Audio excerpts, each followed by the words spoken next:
নির্বাসিত লেখিকা তসলিমা নাসরিন বাংলাদেশের ক্ষমতাচ্যুত সাবেক প্রধানমন্ত্রী শেখ হাসিনাকে উদ্দেশ্য করে এক পোস্ট লিখেছেন সামাজিক যোগাযোগ মাধ্যমে। নির্বাসিত জীবনকে স্মরণ করিয়ে দিয়ে তিনি লিখেছেন, শুনেছি হাসিনা দিল্লিতে তার মেয়ের বাড়িতে থাকছেন, পার্কেও নাকি ঘুরছেন। আমিও তো মাঝে মাঝে পার্কে যাই, যদি কোনোদিন দেখা হয়ে যায় তার সঙ্গে। বাংলাদেশে ২-৩ বার তার সঙ্গে দেখা হয়েছিল। তিনি যে কোনোদিন আমার বিরাট শত্রু হয়ে উঠবেন, আমাকে দেশে ফিরতে দিবেন না, আমার বই ব্যান করবেন, এ তো কল্পনাও করিনি। তাদেরই তো খুশি করতে আমার শত্রুতা করেছিলেন, যারা দলবদ্ধ হয়ে তাকে দেশ থেকে বের করল। মহিলাটা বন্ধু চিনতে বেজায় ভুল করেছেন। ভালো মানুষদের উপেক্ষা করেছেন, বদ লোকদের পুষেছেন। তিনি আরও লেখেন, কি বলবো, কেমন বুঝছেন মাননীয়া?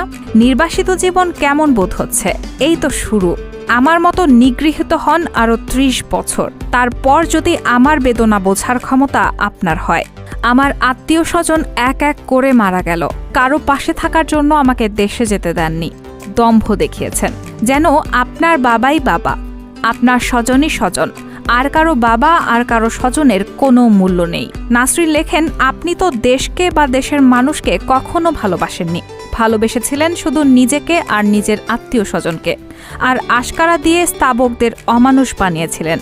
দেশে ফেলে এসেছেন লক্ষ কোটি রাজাকার, লক্ষ কোটি জিহাদি, লক্ষ কোটি নারী বিদ্বেষী ধর্মান্ধ।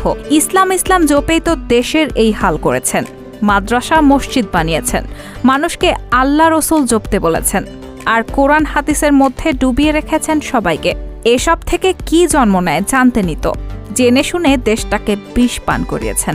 সব শেষে নাসরিন লিখেন, আপনার কর্মফল আপনি পেয়েছেন, কিন্তু আমি সারা জীবন দেশ দেশ করে দেশের মানুষের ভালো চেয়ে লেখালেখি করলাম, জীবনের ঝুঁকি নিয়ে করলাম। কি লাভ হলো?